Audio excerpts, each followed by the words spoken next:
Vamos orar.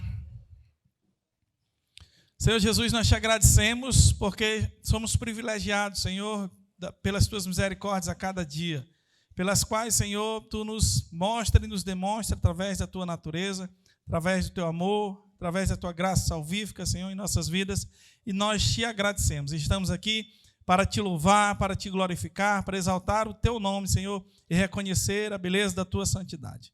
Em nome de Jesus é que nós te pedimos e agradecemos, Pai. Amém? Vamos iniciar então o nosso momento de louvor, e depois eu passo para o dirigente. Eu gostaria de chamar o nosso amigo Adriel. Vamos lá. Fica em pé. Rapaz, vocês passaram a noite deitados. Não é possível que para louvar o Senhor. Bora. Vamos lá, Adriel. Glória a Deus. Graça e paz aos irmãos. Bom dia a todos. Nesse momento eu quero convidar você a louvar junto conosco, exaltar o nome dele, celebrar o nome daquele que vive e reina para todo sempre. Aquele que concedeu o seu filho para verter até a sua última gota de sangue na cruz do Calvário.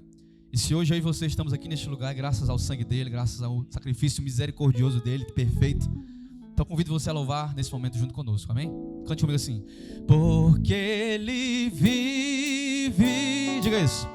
Posso crer no amanhã, porque ele vive. Diga, temor. Mas hoje eu sei, mas eu sei que a minha vida está nas mãos dele, está nas do meu Jesus que vive está. Deus enviou seu filho amado pra perdoar, pra me salvar. Na cruz sofreu por meu e o seu, por meus pecados, mas ressurgiu e vivo com o Pai está. Se você crê nisso, não diga isso bem forte, vai! Porque ele, eu posso crer no amanhã, porque ele vive. Temor não existe mais, temor não há, mas eu bem sei, eu sei que a minha vida está nas mãos do meu Jesus que vive está.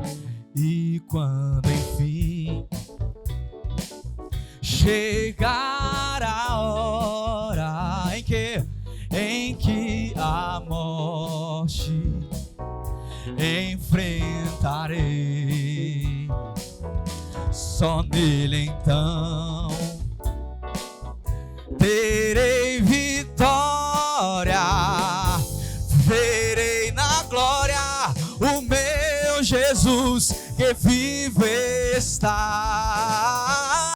Porque ele vive, eu posso crer no amanhã, porque ele vive. Temor não há, mas eu bem sei, eu sei que a minha vida está nas mãos do meu Jesus que vivo. Eu quero ver só o coral dos homens cantando bem alto, vai lá, diga.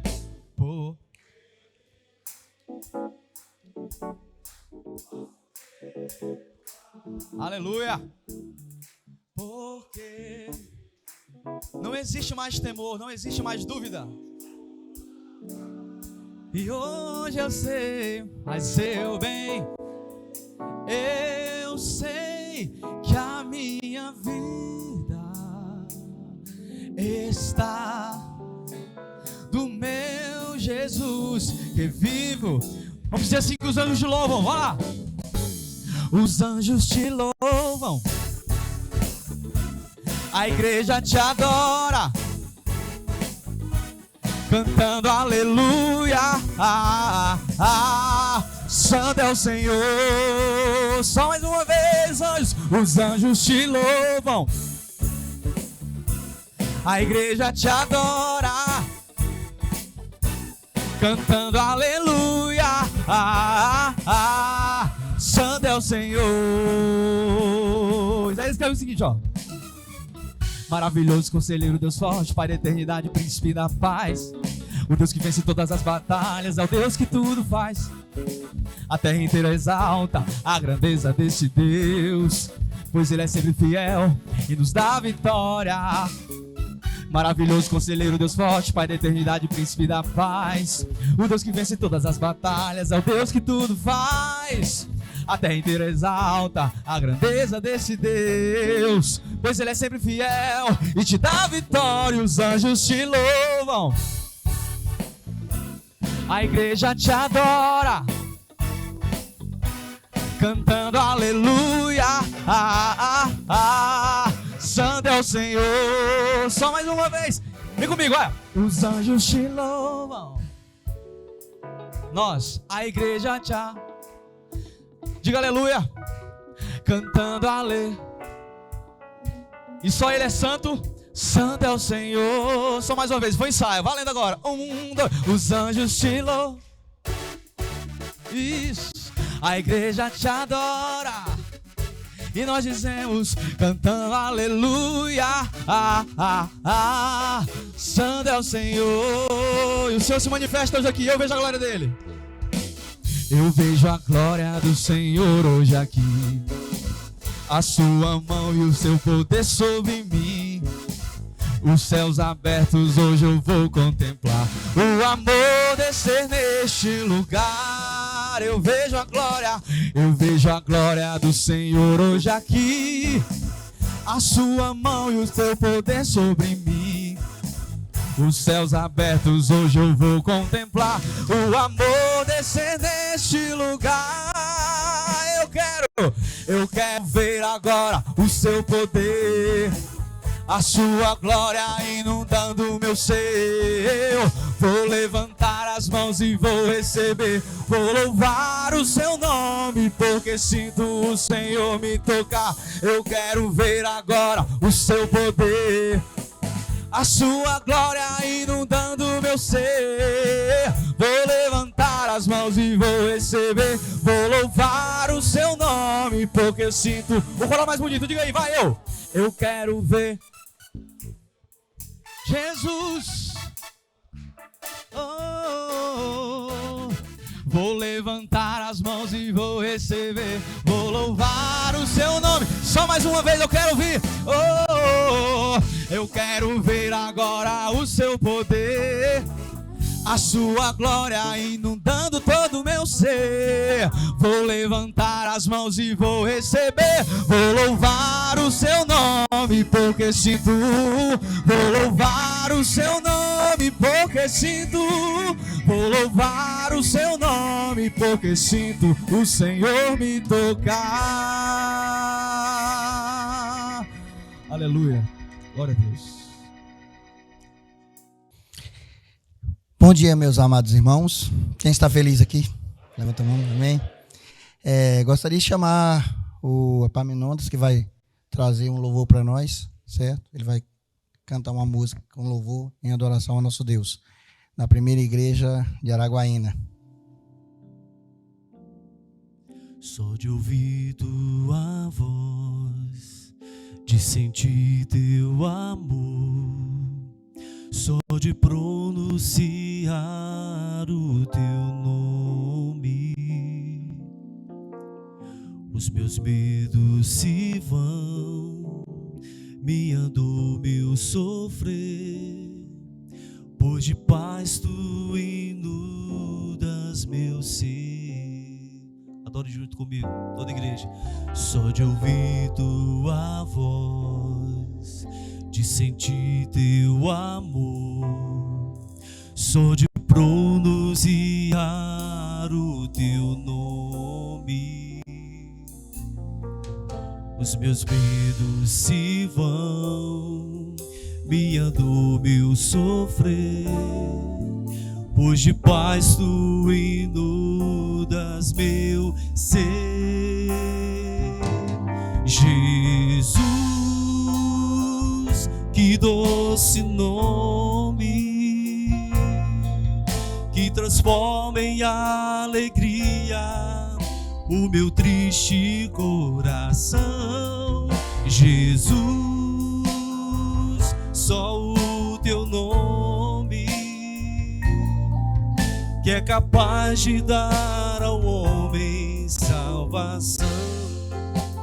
Declara mais uma vez. Só de ouvir tua voz, de sentir teu amor, só de pronunciar o teu nome, os meus medos se vão, minha dor, meu sofrer, pois de paz tu inundas meu ser. Declara pro Senhor. Jesus, que doce nome, que transforma em alegria o meu triste coração. Jesus, só o teu nome, que é capaz de dar ao homem salvação, que é capaz de dar ao homem salvação, que é capaz de dar ao homem salvação. Amém, queridos? Glória a Deus. Entoarmos cânticos em louvor ao nosso Deus. Agora vamos se alimentar da palavra. Queria convidar aqui o pastor Robson, da primeira igreja de Araguaína, para trazer a poderosa palavra do Senhor aqui para nós hoje. Meus irmãos, nessa manhã nós teremos aqui o pastor Vitor, e devido a alguns imprevistos ele não pôde comparecer a este congresso. Ele me pediu que o substituísse, e estamos aqui nessa missão, porque já foi notícia em cima da hora que eu recebi. Tá? E nessa manhã vamos falar sobre liderança, o que já está previsto no nosso congresso, e à noite nós falaremos sobre o homem bíblico e a piedade cristã. Tá? Então nós estaremos nessas duas ocasiões, e desde já, aqui já explicando essa ausência do pastor Vitor, esse empecilho, esse probleminha que apareceu em cima da hora. Tá bom? Vamos abrir nossas Bíblias em Êxodo, capítulo 18. É um texto muito conhecido por se tratar da participação excepcional de uma figura chamada Jetro. Temos, inclusive, hoje o Instituto Jetro, que trabalha exclusivamente com lideranças cristãs. E nós vamos ler a partir do verso 13. Êxodo, capítulo 18, a partir do verso 13. Leremos até o verso 27.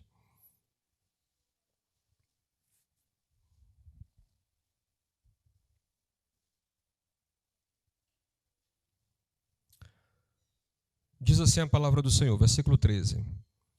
No dia seguinte, Moisés assentou-se para julgar o povo, o qual ficou em pé diante dele desde a manhã até a tarde.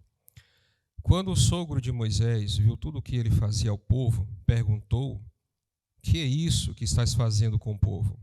Por que fazes isso sozinho, deixando todo o povo em pé diante de ti desde a manhã até a tarde? Moisés respondeu ao seu sogro: é porque o povo vem a mim para consultar a Deus. Quando tem alguma questão, eles vêm a mim, e julgo entre eles, e lhes declaro os estatutos de Deus e as suas leis. Mas o sogro de Moisés lhe disse: o que estás fazendo não é bom. Com certeza, tu e este povo que está contigo desfalecereis, pois a tarefa é pesada demais, não podereis fazer isso sozinho. Ouve-me agora, eu te aconselharei, e que Deus esteja contigo. Deves representar o povo diante de Deus, a quem deves levar as causas do povo. Ensina-lhes os estatutos e as leis, mostra-lhes o caminho em que devem andar e as obras que devem praticar. Além disso, procura dentre todo o povo homens capazes, tementes a Deus, homens confiáveis e que repudiem a desonestidade, e coloque-os como chefes de 1000, chefes de 100, chefes de 50 e chefes de 10, para que eles julguem o povo todo, o tempo todo, que levem a ti toda causa difícil, mas que eles mesmos julguem toda causa simples. Assim aliviarás o teu fardo, pois te ajudarão a levá-lo. Se procederes assim, e se Deus desse modo te ordenar, poderás suportar. E todo este povo também voltará para casa tranquilo. Moisés deu ouvidos ao conselho do seu sogro e fez tudo o que ele lhe disse. Então escolheu homens capazes de todo Israel e os colocou como chefes do povo, chefes de 1000, de 100, de 50 e de 10. Eles julgavam o povo o tempo todo, levavam a Moisés as causas difíceis, mas eles mesmos julgavam as simples. Então Moisés despediu-se do seu sogro e este voltou para a sua terra. Até aqui a nossa leitura, que Deus nos abençoe. Meus irmãos, o tema dessa manhã é o homem bíblico e a liderança. O que eu quero expor aos irmãos não tem a ver apenas com liderança eclesiástica. Liderança no trabalho de Deus tem a ver com liderança em qualquer aspecto da nossa vida. Então, se aquilo que estiver sendo falado tocar você, quanto a questões familiares, aplique isso. Endosse isso em sua vida. Se isso for útil no teu momento de vida ao teu trabalho, endosse esses princípios no teu trabalho. Se é referente à igreja, adote isso no seu modo de ser igreja. Tá? Porque a palavra do Senhor, ela é multiforme nas suas aplicações. Eu quero dizer aqui de início, meus irmãos, é uma frase de Manassés Guerra: os líderes são homens comuns, colocados por Deus em circunstâncias extraordinárias. Então eu acho interessante a gente compreender liderança não a partir de criatividade pessoal, de habilidade, de engenhosidade, mas a gente desde já entender liderança, quando a gente olhar para esse texto, como feitos de Deus na vida de homens simples. É um Deus extraordinário colocando-nos em situações extraordinárias para Ele mesmo fazer uma obra extraordinária em nós. Então, o sucesso, o êxito, a grandiosidade de uma liderança não repousa nos homens. Somos homens simples, como Moisés, como Elias, como Davi, mas que foram, pela graça e a bondade de Deus, colocados em situações extraordinárias para realizarem obras extraordinárias. Então, este princípio de liderança, ele encontra a sua essência no próprio Deus. Deus estabeleceu o princípio da liderança desde a criação, quando fixou o relacionamento do homem com a mulher, do homem com a natureza, do homem com o seu próximo e do próprio Deus em relação ao homem. O princípio da liderança emana em Deus. Se nós queremos compreender não só esse texto, mas a nossa liderança como homens em casa, na igreja, no trabalho, nós precisamos compreendê-la como algo que nasce em Deus e é dada ao homem para funcionar nos termos de Deus. A gente tem um livro, meus irmãos, à nossa frente, que é o livro de Êxodo. A palavra aqui utilizada para o nome do livro é grega, né? A Septuaginta, a versão grega do Antigo Testamento, trouxe esses nomes. A palavra na Bíblia hebraica é Shemot, que é uma referência aos nomes que estão no início do livro de Êxodo. E essa narrativa traz alguns pontos importantes para a gente chegar até aqui ao nosso texto. Eu quero mencionar para que os irmãos entendam que Ares, Moisés, Jetro e este povo estão respirando nesse momento. Qual é o sentimento, qual é a sensação, qual é o fardo que eles carregam. Eu posso citar aqui, por exemplo, o Êxodo, um fato conhecido de todos vocês, em que Deus, através de um líder, Moisés, tirou o seu povo do Egito com mão forte, com mão poderosa. Nós temos, meus irmãos, depois de podermos mencionar também as murmurações do povo. Porque Moisés teve um ponto alto na sua liderança, mas logo em seguida o povo vai reclamar por falta de carne e depois por falta de água. Então foi um momento de crise na nação e Moisés, como líder, teve que lidar com aquilo ali. Logo depois nós temos uma batalha contra os amalequitas. e a nação de Israel, pelo poder de Deus, se saiu vencedora.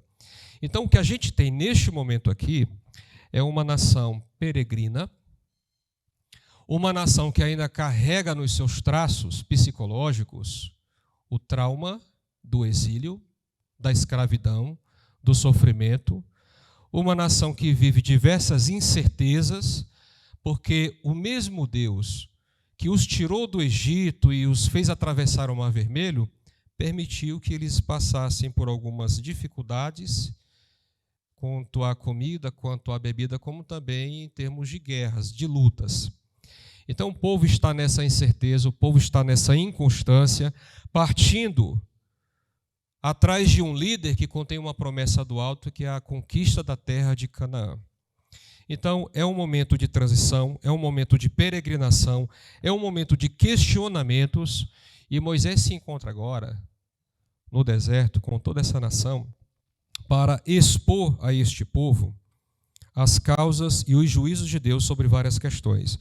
Irmãos, tem vários tipos de liderança no Antigo Testamento, eu vou mencionar só algumas. Então, olha só, a gente tem essa de Moisés, mas nós vamos ter também os anciãos no capítulo 18, que é um grupo específico levantado por Deus para conduzir a nação em termos de julgamento de questões. Tá? Êxodo 18, esses anciãos estão ali. Nós temos chefes tribais em Números 7.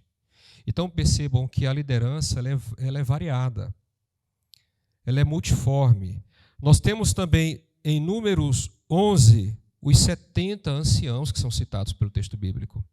Homens também que foram colocados em posições estratégicas. A nação foi se desenvolvendo, crescendo, e a necessidade que a liderança se aperfeiçoasse também surgiu.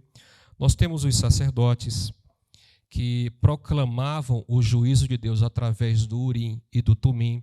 Nós temos os profetas, nós temos os reis que também tinham obrigações legais diante da nação. Mas, irmãos, dentre todos esses casos, nós vamos aqui pensar no caso específico de Moisés. Tá? E quais são os dois grandes desafios que nós temos ao pensar sobre liderança? Não só essa de Moisés, mas a nossa. Primeiro, nós estamos falando de homens caídos. Homens caídos liderando homens caídos. Então, este é o cenário que está posto.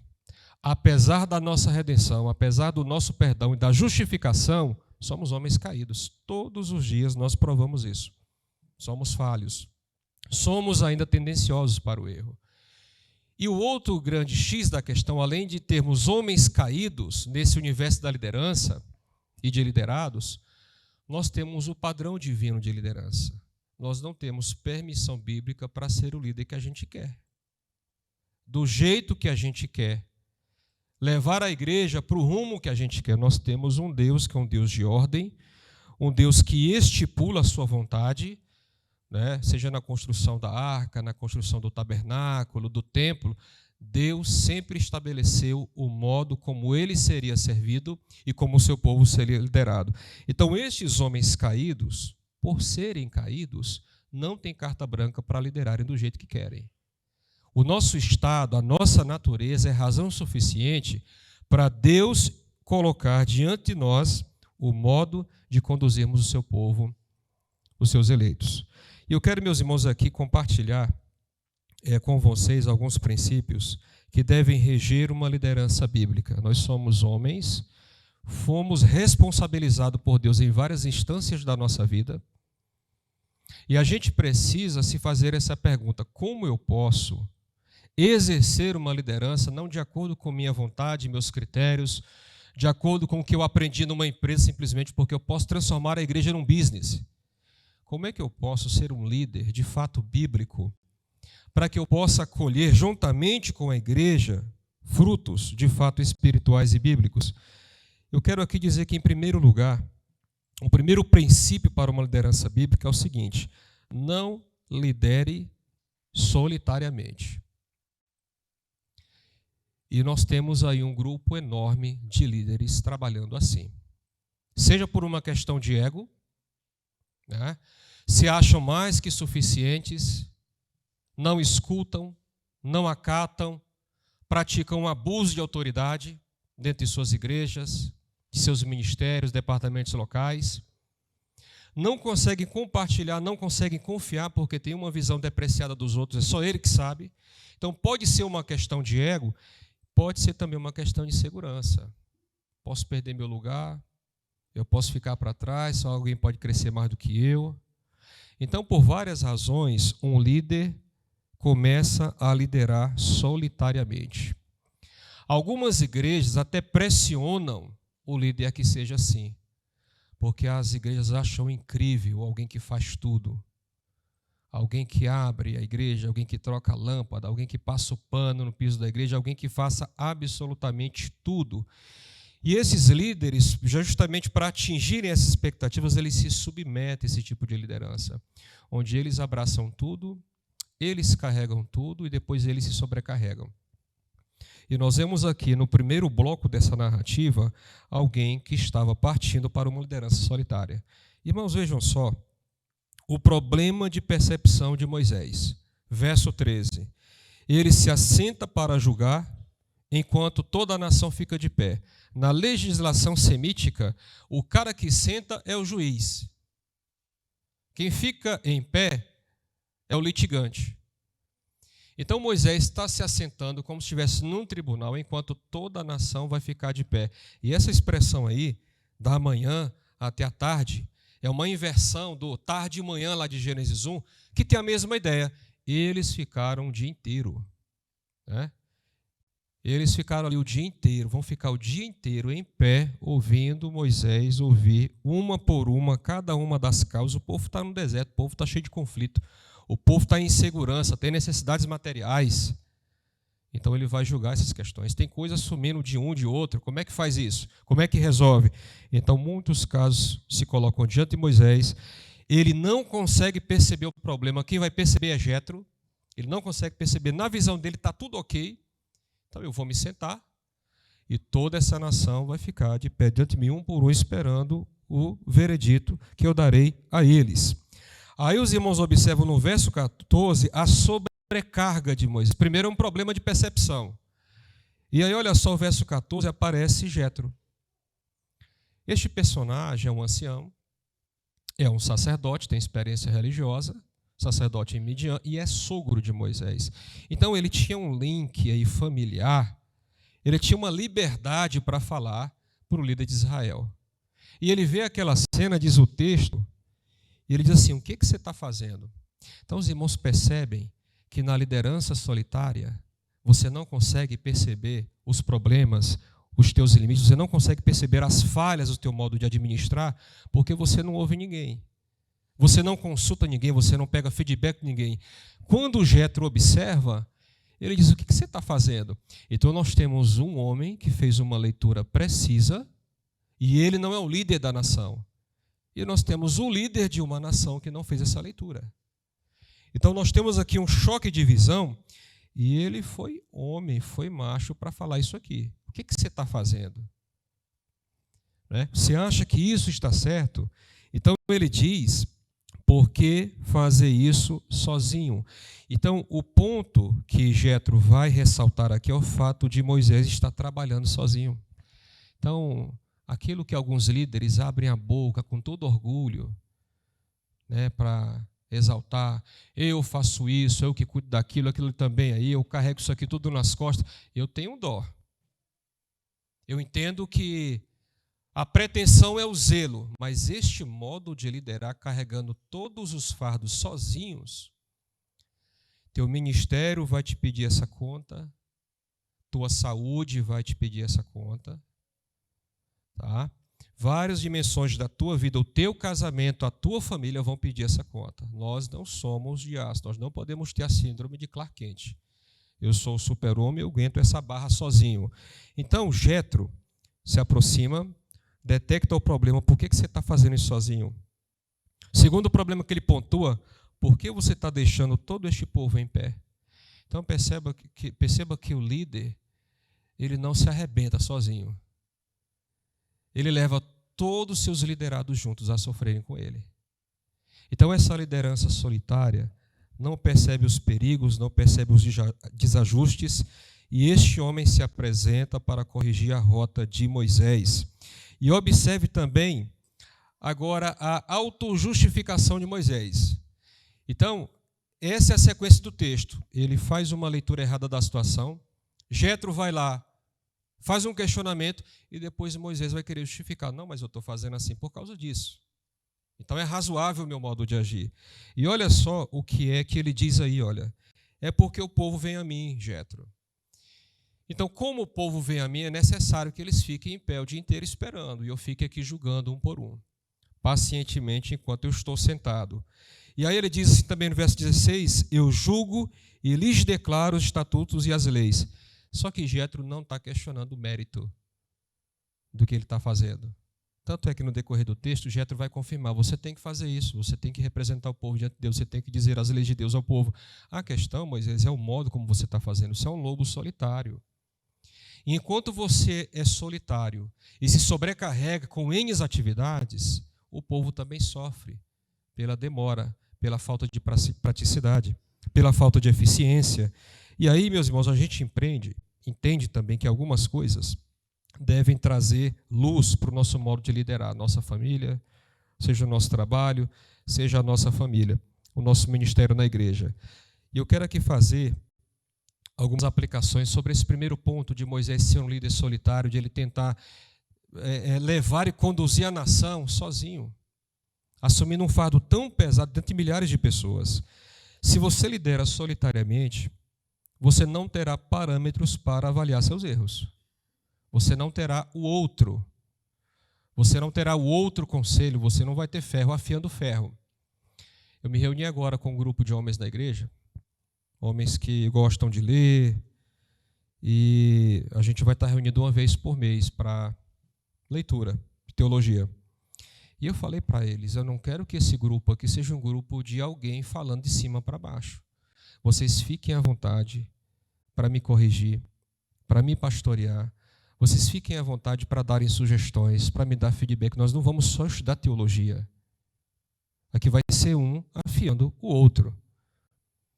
Porque se a gente agir de modo inatingível pelos nossos liderados, eles não vão falar, eles vão ter medo de chegar na gente. E a gente perde como líder, a gente deixa de crescer e a gente deixa de avançar. Então a nossa percepção ela é afiada pela percepção de outras pessoas que pensam diferente. É impossível que um líder tenha toda a verdade do mundo, que ele nunca erre, que a palavra dele seja inquestionável, que ele não aceite opiniões, sugestões, que não tenha diálogo. Esse cara caminha para a derrota. Então, Jetro dá aqui uma aula de experiência, uma sugestão fenomenal, e a gente entende, né? Margaret Thatcher, que foi primeira-ministra do Reino Unido, ela disse o seguinte, o consenso é a negociação da liderança. E aí, se você pegar a palavra consenso em latim, com significa como, né? Só que com M. E senso é sentimento. Então, como é que se lidera? É quando você capta o sentimento de todas as pessoas, suas visões. Você não vai adotar isso de forma impensada. Você ouve, você discerne. Mas o fato de captar os sentimentos dos teus liderados e de outros líderes, o fato de você ouvir, de ter visões diferentes, isso vai agregar uma riqueza incrível para que você seja um líder bíblico, porque não é só você que é homem de Deus. Você está cercado de várias pessoas que também têm muito de Deus, eles têm que contribuir com você como líder. Outro detalhe, a solitude do líder o leva à sobrecarga e vai fazer o seguinte, vai levar os teus companheiros a serem castrados. Então não vai deixar ninguém crescer. Então, se Moisés toca esse barco aqui, todos aqueles homens que lá na frente foram indicados, eles não seriam. Eles deixariam de crescer, deixariam de ser aperfeiçoados, deixariam de ganhar aquela experiência, sendo líderes, sendo juízes. Então, o líder solitário, ele não só prejudica ele vai castrando todo mundo que está ao lado dele, porque ele não deixa ninguém crescer, ele não deixa ninguém assumir, ele tem medo de compartilhar, ele quer fazer tudo sozinho. E tem um detalhe, meus irmãos, a igreja ela vai gemer também com a gente. Tá? A igreja vai sentir dificuldade de caminhar, a igreja não vai sentir saúde nesse modo de liderar, e ela acaba perdendo muitas coisas que poderiam ser bênção na vida dela. Para superarmos uma liderança solitária, precisamos parar de embelezar o erro, sabe? Não romantize uma liderança desajustada, não romantize, porque às vezes você vê gente falando assim, rapaz, é que tá difícil, é que o negócio é difícil mesmo, mas a luta assim, a luta é grande. Às vezes, parte dessa vida difícil que você tem como líder foi você mesmo que semeou. Não são lutas naturais pelo Evangelho, são coisas que você criou. E aí você coloca tudo isso dentro de um jargão e fala, não, mas ministério é isso mesmo. Será que todo o teu sofrimento, a tua luta, o teu suor, são coisas naturais por causa do Evangelho ou são erros que você tem cometido? Então, nós às vezes gememos anos e anos e anos porque não nos adaptamos ao modelo bíblico de liderar. E quando nós observamos, meus irmãos, a palavra, a gente entende que Deus sempre determinou que o seu povo fosse liderado, mas liderado de uma forma coletiva, um líder que soubesse ouvir, um líder que soubesse acatar, que fosse alguém dócil para orientações e para conselhos. Então, a gente não pode estar romantizando lideranças desajustadas, a gente não pode estar maquiando a desordem na liderança do lar, na liderança da igreja, dizendo, não, o mundo é assim mesmo. Parte destes problemas pode ser a nossa falta de habilidade de agregar a opinião dos outros, de agregar em nossa liderança os conselhos dos outros. Eu quero mencionar em segundo lugar o seguinte princípio para uma liderança bíblica, para que sejamos homens que lideram de forma bíblica. Desenvolva uma liderança plural. Se o problema de Moisés foi ser um líder solitário, vamos aqui observar agora com calma o conselho de Jetro, que está dizendo para Moisés, desenvolva uma liderança plural. É impossível você criar um ambiente de liderança eficaz querendo fazer tudo sozinho. Essa autossuficiência é um veneno. A gente olha, por exemplo, meus irmãos, sacerdócio na Bíblia não era um sacerdote. Tem um corpo de sacerdotes ali, com várias funções. E eles conversavam entre si, eles se ajustavam, eles se cobravam, eles colaboravam uns com os outros. Quando olhamos para o presbitério, é a mesma coisa. A Bíblia não fala de um presbítero na igreja, fala de presbíteros. Ferro afiando ferro. Se você deixar o cara sozinho, numa posição top que é desejada, ele pode não saber lidar com essa posição. Você já parou para observar? No mundo profissional, o cara, para chegar no topo da empresa, tem que ralar, não é isso? Aí ele começa lá de baixo e vai crescendo, e faz curso, é promovido, e faz mais curso, e vai gastando, vai suando, até chegar no topo. No ministério, por exemplo, você sai novinho do seminário e já está no topo na igreja. E essa posição, muitas vezes, nós não sabemos lidar com ela, com essa autoridade, com este poder, com essa honra que a gente recebe. Nós já chegamos no topo da coisa. E aí isso sobe para a cabeça, a gente tem dificuldade de desenvolver uma liderança plural. Não, eu sozinho não vou liderar essa igreja. Preciso ter humildade para liderar, como também para ser liderado.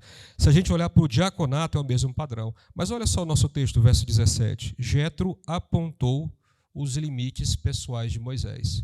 Então, para eu liderar de modo plural, eu tenho que entender que eu não sou uma máquina.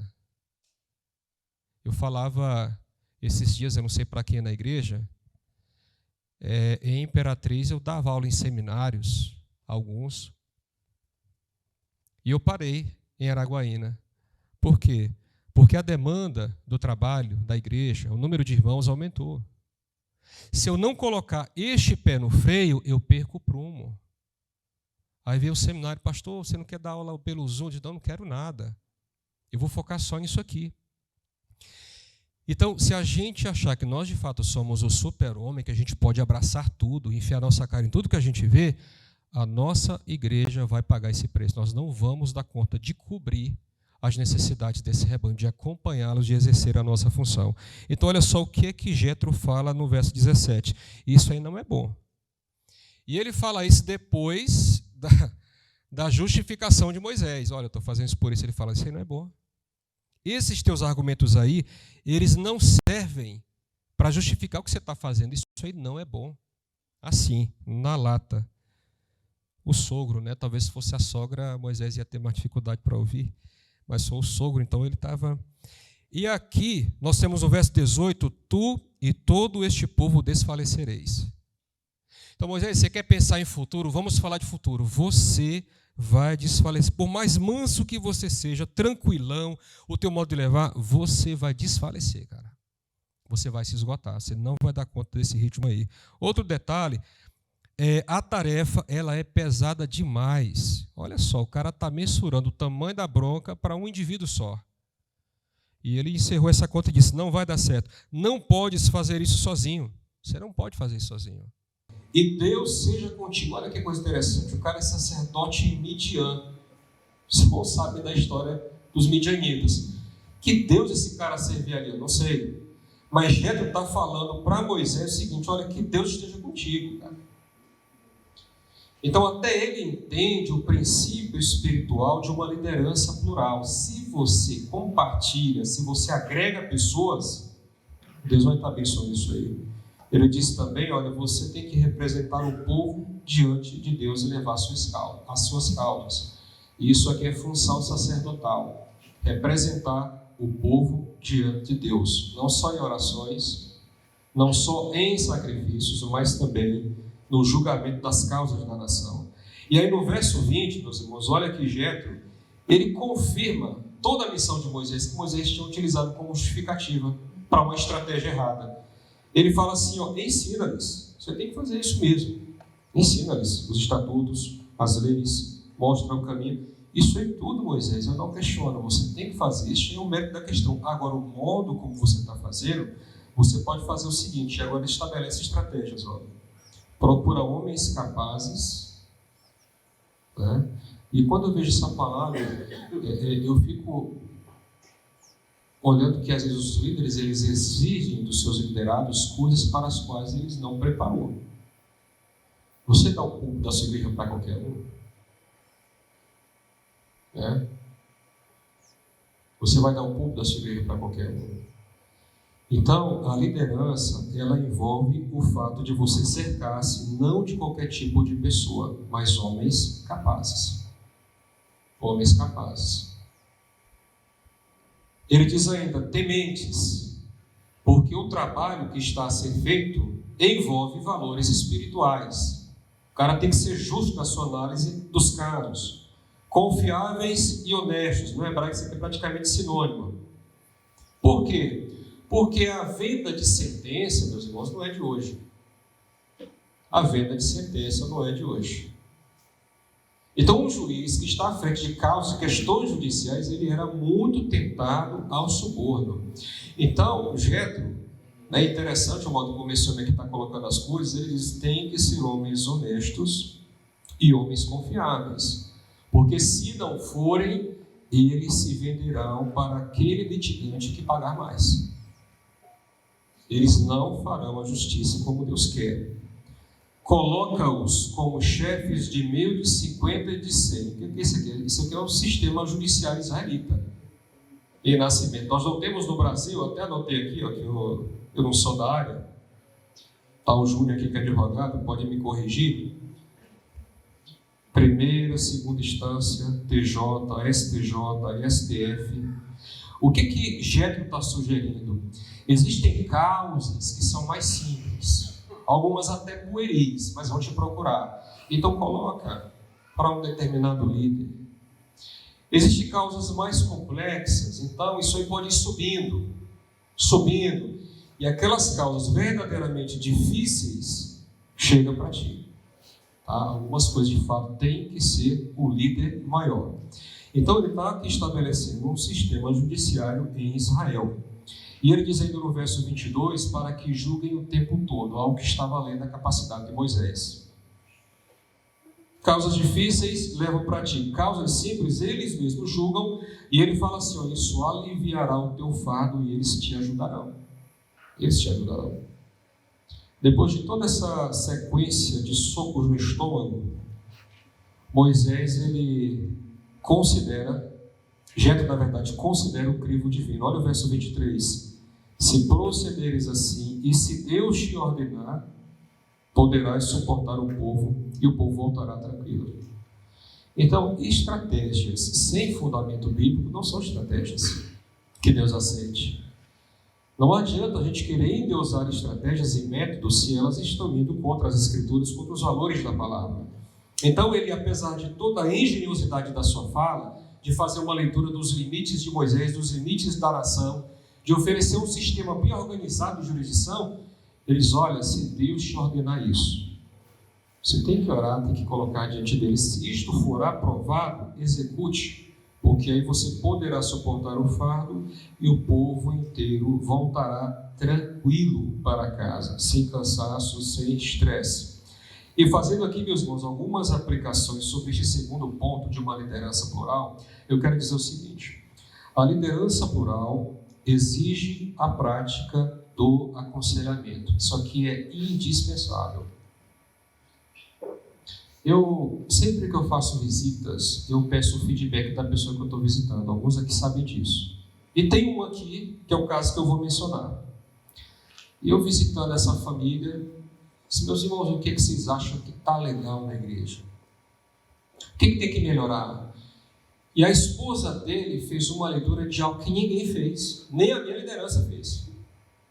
Disse: olha, pastor, departamento X, depois da pandemia, é o único que para papá.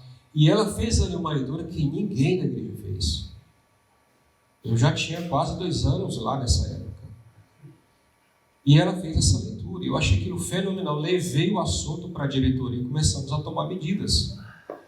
Então, é muito interessante quando a gente não só ouve, mas quando a gente procura. E vamos me dê aí o teu feedback sobre essa questão. Tá? Qual é a tua análise? Qual é a tua perspectiva? Já que está numa posição diferente da igreja, qual é a tua leitura quanto a isso? E talvez essa pessoa está ouvindo vozes que não chegam em ti, que é o líder. Então, talvez este irmão tenha ali sensações e percepções de um liderado que você não vai ter, porque você está do lado de lá. Então, é interessante quando a gente está aberto para a prática do aconselhamento. Um líder aberto para o aconselhamento, ele não só aconselha, ele também sabe ouvir. Os melhores líderes são esses aí, que são os melhores para ouvir. Ele não só capta, mas ele discerne aquilo que ele ouve, ele filtra. Outro detalhe: valorize sabiamente as estratégias.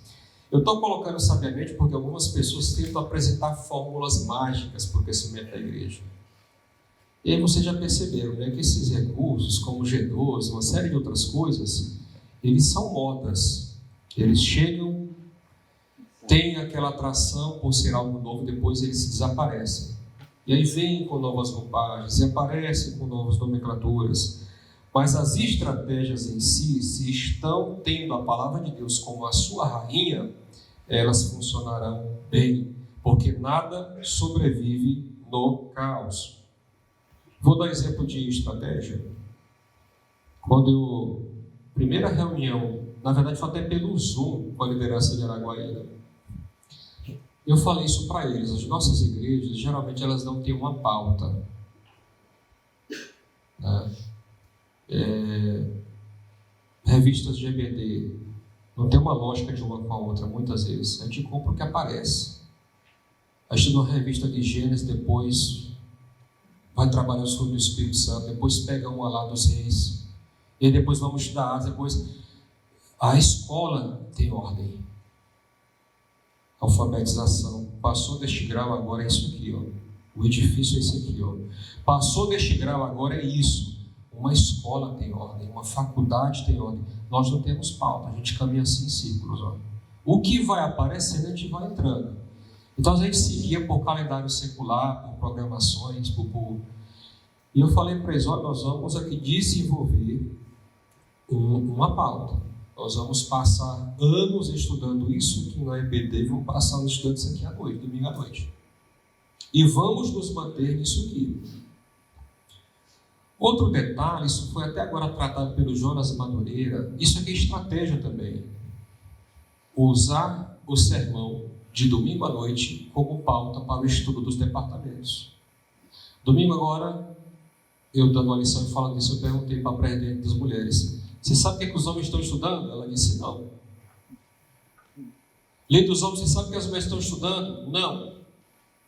E o que os cadetes estão estudando? Também não sabemos. Ninguém sabe o que os demais estão estudando. Então, apesar de estarmos debaixo do mesmo teto, está cada um para um lado. Cada um para um lado. E aí, a sugestão do Jonas Madureira, que eu achei fenomenal, é usar o sermão de domingo, que o pastor passa a semana, 15 dias ali, estudando, virando noite, preparando, e ele prega naquele domingo à noite, e aquele desaparece da mente da igreja. Ficou ali. Então, aquele sermão vai ser a pauta do que será estudado durante a semana nos departamentos. Ele vai passar todo o texto, todo o esboço para os que vão pregar, e ali nós teremos o sermão ecoando na vida da igreja. Perguntas que os irmãos não fizeram no domingo à noite, eles poderão fazer nos seus departamentos. Aplicações específicas que não foram feitas no domingo à noite, eles farão aos seus departamentos. Então a igreja, ela se aprofundará muito mais naquilo que o pastor expôs e que ele se aprofundou, do que simplesmente eles ouvirem ali e depois cada um com seu material. Um tema diferente, numa direção diferente. O que é isso? É estratégia. E a igreja, dependendo da estratégia, ela pode caminhar mais rápido e avançar mais rápido. Nosso Deus, ele é um Deus de ordem, meus irmãos. O que nós temos em Atos 6? Um problema na distribuição de alimentos. Os apóstolos olham para aquilo e dizem: não vamos mexer com isso. Olha a sua estratégia. Vamos escolher homens com estes perfis aqui, esses caras vão assumir isso aí. Agora nós vamos nos consagrar à palavra e ao quê? À oração. O que é isso? Isso é estratégia. Eles poderiam adotar aqui a síndrome de Moisés. Não, a gente faz tudo. E o que for aparecendo, a gente resolve. Vamos escalar um grupo de homens com tais qualidades, porque nós vamos continuar focando na palavra e na oração. Então, o que nós temos em 1 Coríntios 14, 40? Um capítulo inteiro em que Paulo está tratando da questão do dom de línguas, da questão também de profecias. Ele termina o capítulo dizendo: tudo seja feito com decência e ordem. Que ordem? Tudo aquilo que ele especificou no decorrer do capítulo. Alguém quer falar em línguas? Então tem esse critério, tem este critério, tem mais esse aqui, tem mais esse aqui. Tem que haver decência e ordem, porque o nosso Deus é um Deus decente e ordeiro. O nosso Deus é assim. E a nossa liderança também precisa ter esta ordem no seu modo de ser executada. Na liderança plural, meus irmãos, a gente tem também que procurar feedback de homens que se preocupam com a vontade de Deus. Não procure qualquer conselheiro. Tem pessoas de má índole, tem gente que vai se aproximar de ti para te dar um conselho na carne. Procure homens de Deus que estejam preocupados com a vontade de Deus, porque Jetro disse: olha, se Deus confirmar isso aí, e antes ele disse: Deus vai te abençoar nisso aí. Então se cerque desse tipo de homem, homens encharcados da palavra, homens que se preocupam, que amam a obra de Deus, se preocupam com a vontade de Deus. Estes homens serão uma grande coluna do teu ministério.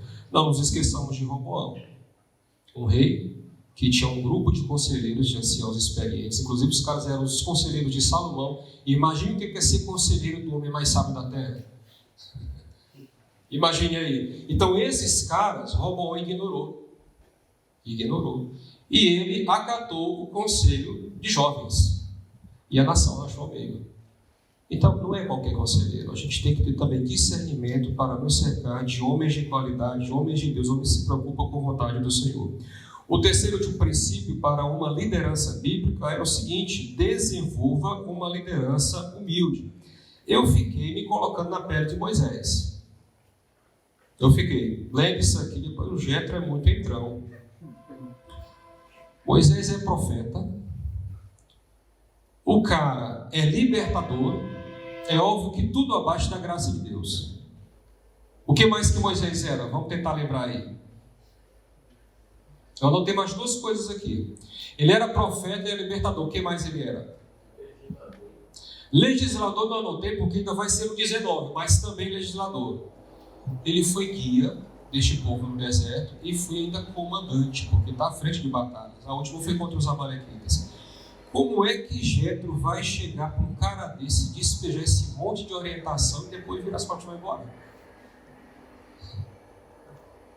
Um homem que comanda exército como Moisés. E aí você olha assim e fala, se fosse eu no lugar de Moisés, eu não vi um fulaninho chegar e querer me dar uma aula dessa, me ensinar a liderar. Só que as ações de Moisés, meus irmãos, todas elas demonstram o cara manso e humilde que ele era. Então olha só, por exemplo, o verso 24, ele acatou os conselhos do seu sogro. Moisés deu ouvidos ao seu sogro e fez tudo o que ele lhe disse, assim, sem questionar. Mas já que não seria melhor, não, ele simplesmente ouviu e acatou.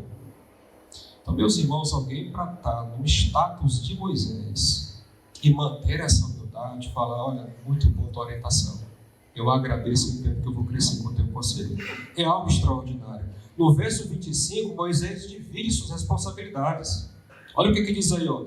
Ele escolheu homens capazes, os colocou como chefes. 26. Ele julgava o tempo todo, sabe o que é isso aqui? Ele julgava o tempo todo, é a superação do modelo de Moisés. O modelo anterior. Devia dar conta disso.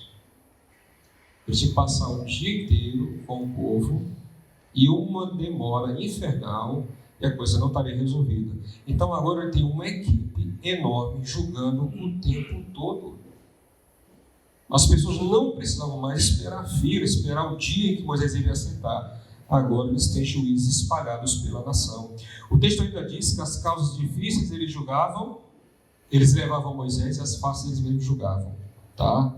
Então este aqui é o momento em que a liderança de Moisés ela não é só superada, o modelo anterior, mas o próprio Moisés é beneficiado. Quando você tem homens com os quais você compartilha a sua liderança, eles executam bem, quem está ganhando é a tua liderança. Quem está ganhando aqui é Moisés. Então vejam só, ele colocou homens para trabalharem, mas qual é a liderança maior que está sendo fortalecida? No próprio Moisés. Os caras lá trabalhando, os caras suando, os caras enfrentando bronca, mas a liderança que está sendo fortalecida por essa colaboração é a liderança de Moisés. O povo começou a caminhar com mais facilidade, com mais fluidez. E aí, meus irmãos, o verso 27, ele demonstra é o último flash de humildade de Moisés na narrativa, porque fala que ele foi se despedir do seu sogro. Você fala, não, mas despedir é algo normal na nossa cultura. Mas na cultura do Antigo Oriente Próximo, a despedida, um cumprimento, um reencontro não é como o nosso. Vocês lembram que Jesus, num momento do seu conselho aos discípulos, ele diz assim, olha, não levem isso, não levem aquilo. Ele fala assim, ó, não cumprimentem ninguém pelo caminho. Lembram, né? Aí você pensa, pai, Jesus está aconselhando a gente a ser mal educado, não cumprimentar ninguém. O cumprimento na cultura do Antigo Oriente Próximo envolve gestos, envolve abraços, orações, desejos. Então era uma coisa demorada, era uma formalidade demorada, cheia de afetividade, de abraços, um chamado ósculo. A cultura deles era essa, é muito afetiva. Então o fato de ele se despedir do seu sogro mostra que ele estava em paz. Todo o conselho que ele ouviu, ele recebeu de boa e foi lá ter esse momento de cordialidade e fraternidade do seu sogro. Se despedir dele de modo caloroso. E aí, diz o texto, o seu sogro retornou para a sua terra. Há uma distância enorme, meus irmãos, entre ouvir e praticar. Então, quantas coisas você sabe e você não faz como líder? Pensa, por exemplo, na tua casa. Eu sei que como homem, eu deveria ser o docente da minha casa. Eu, como homem, devo estabelecer os fundamentos da fé dos meus filhos e da minha mulher.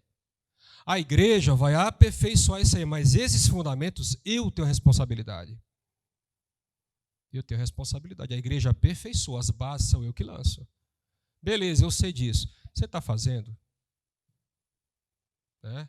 Aí vem os argumentos da correria e do cansaço, a gente não tem uma hora, a gente encontra jeito para tudo, para ganhar mais dinheiro.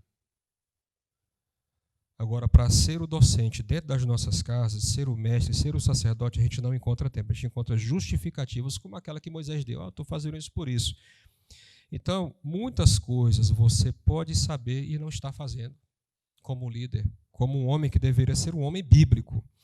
A humanidade, a humildade, ela nos ensina a acatar os conselhos. Uma outra aplicação, na liderança humilde, a divisão gera multiplicação. Você divide responsabilidade, você multiplica resultado. Foi o que Jetro aconselhou, foi o que Moisés fez. Então, não é só você que ganha, toda a tua família ganha, toda a tua igreja ganha, quando há este compartilhar de fardos, de tarefas, de responsabilidades, porque todos estão crescendo juntos, o resultado será maravilhoso na obra do Senhor. E uma última aplicação, cultive a relação com os bons conselheiros. Cultive. A gente sempre tem, entre os pastores, um contato, tá? Dá uma bronca, alguém te liga, rapaz, o que tu acha disso aqui? Então, o que a gente está procurando? A gente está procurando melhorar.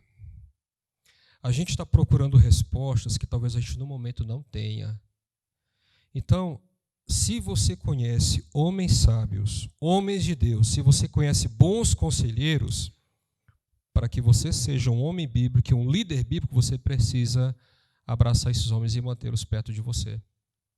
Dar a esses homens a chave do seu coração, para que eles tenham liberdade para falar, para lhe repreender, para lhe corrigir, para que você seja um homem melhor. Na verdade, nós devemos ver esses conselheiros como provisão de Deus da nossa vida, para a gente ser homens melhores. Um conselheiro, alguém que nos faz uma crítica correta, uma crítica eficaz, não pode ser visto como um adversário, como um oponente. Veja essas pessoas como um instrumento de Deus para que você seja um homem melhor, para que você seja um líder melhor e torne a tua liderança mais bíblica. Tá? Estes homens estão perto de nós. Cabe a nós estreitar esta relação e este ambiente para esse aconselhamento mútuo. Eu quero concluir, meus irmãos, pontuando algumas coisas. Não vamos nos conformar a uma liderança antibíblica. Eu sei que isso é errado, mas eu não vou mexer. Eu sei que isso aqui poderia melhorar, mas eu vou deixar assim porque dá trabalho. Não nos conformemos com uma liderança antibíblica. Se estiver errado, se estiver desajustado, vamos sacudir o pó da nossa negligência. Vamos sair deste congresso com a firme decisão de corrigir, já começar dentro das nossas casas. Se o seu filho, sua filha, perceber que o teu maior interesse não é Deus, se os teus filhos e a tua mulher perceber que o que mais sai da tua boca é trabalho, é dinheiro, é conta, que você de fato não é um homem que transpira o evangelho, vai ficar difícil a coisa. Mais à frente vai ficar difícil. Eu acho que a gente tem que começar a adotar esses princípios dentro da nossa casa. Vamos trazer Jetro para dentro da nossa casa. As orientações que esse cara deu. Vamos pensar na nossa igreja local. Talvez não seja você que esteja com dificuldade de liderar, seja outro. Chegue para esse cara, seja um bom conselheiro, seja um Jetro. Mas coloque todas essas coisas no crivo de Deus, porque a estratégia em si mesma, ela nada mais é do que uma coisa humana que gerará resultados humanos. Mas se está sendo feito debaixo dos critérios divinos, isso será uma bênção para a vida da igreja. Então não tem a ver só com você. Você pode estar percebendo alguém na tua igreja local que está com dificuldade para liderar. Alguém que é solitário, alguém que não tem estratégia, alguém que não é humilde. Chegue para essas pessoas, seja um Jetro na vida desses caras. É a graça de Deus que te capacitará a liderar biblicamente. Eu acho bom logo para o nosso coração descansar. Então não vai ser, de fato, pela nossa força, pela nossa habilidade. Não vai ser. Paulo disse, eu tenho estratégia, eu plantei. Apolo também tem estratégia, ele regou. Mas por que cresceu? Então, não adianta a gente ficar no mundo da estratégia e planejamento. A gente precisa olhar para a graça de Deus como a nossa suficiência. A liderança são ações de Deus na vida de homens e mulheres que Ele colocou em lugares extraordinários. Por exemplo, 1 Coríntios 15:10, Paulo vai falar de si, eu trabalhei mais do que todos eles. Ele fala eu primeiro, né, no início da sentença. Depois ele fala assim, ó, não eu. E aí não é esquizofrenia de Paulo, não. Não é nenhuma esquizofrenia apostólica. Não eu, mas a graça de Deus em mim. Então, acima de todo o seu esforço, sua estratégia, sua habilidade, ele diz, não foi exatamente eu. A causa inicial e final foi a graça de Deus agindo em mim. O maior desafio do homem bíblico não é liderar outros. O maior desafio do homem bíblico é ele mesmo ser liderado pela palavra de Deus. Esse é o maior. Então, antes da minha liderança com outros, a pergunta é: que tipo de liderado eu sou em relação à palavra de Deus e ao próprio Deus? Isso aí será determinante na nossa caminhada, na nossa igreja, na nossa família, no nosso trabalho e qualquer projeto que nós queiramos estar à frente. Portanto, meus irmãos, vamos orar nesse instante, pedindo que as palavras que Deus permitiu que Jetro proferisse e os conselhos que Deus permitiu que Moisés adotasse, que trouxeram grandes bênçãos para a nação de Israel, que nós façamos aplicações disso à nossa realidade hoje. Que desde já, deste local, estejamos refletindo sobre como vamos aplicar o que foi pregado ontem, o que foi pregado hoje, na vida da nossa igreja local, do nosso ministério local. Vamos orar. Soberano Deus, muito obrigado, ó Pai, por este momento, por essa história tão peculiar da nação de Israel, em que o líder de uma nação estava mergulhando numa liderança defeituosa. E pela tua permissão, Senhor, Jetro foi utilizado para corrigir a rota de Moisés. E Moisés, adotando aqueles conselhos, pôde desfrutar de uma liderança bíblica, porque contava com o princípio da colaboração, da cooperação, da fraternidade, da humildade, de uma estratégia biblicamente orientada. E como aquela nação, Senhor, cresceu e evoluiu quanto às questões judiciais. É o que nós vemos nos livros posteriores da narrativa, da história bíblica. Ajude-nos, Senhor, a olhar para a nossa liderança local, os pastores que aqui estão olhando para as suas igrejas, líderes de departamentos, chefes de família, profissionais, que possamos, ó Deus, analisar o nosso coração, o modo como temos agido e fazermos as perguntas necessárias para que as mudanças aconteçam. Porque nós não queremos liderar do jeito que a gente quer. Nós queremos liderar do jeito que a Tua palavra nos ordena. Guarda-nos, ó Pai, e que as igrejas recebam homens muito mais afiados, ó Deus, despertados e desafiados quanto à liderança bíblica. Assim nós oramos, assim nós agradecemos, no nome santo de Jesus. Amém. Que Deus abençoe a todos nós.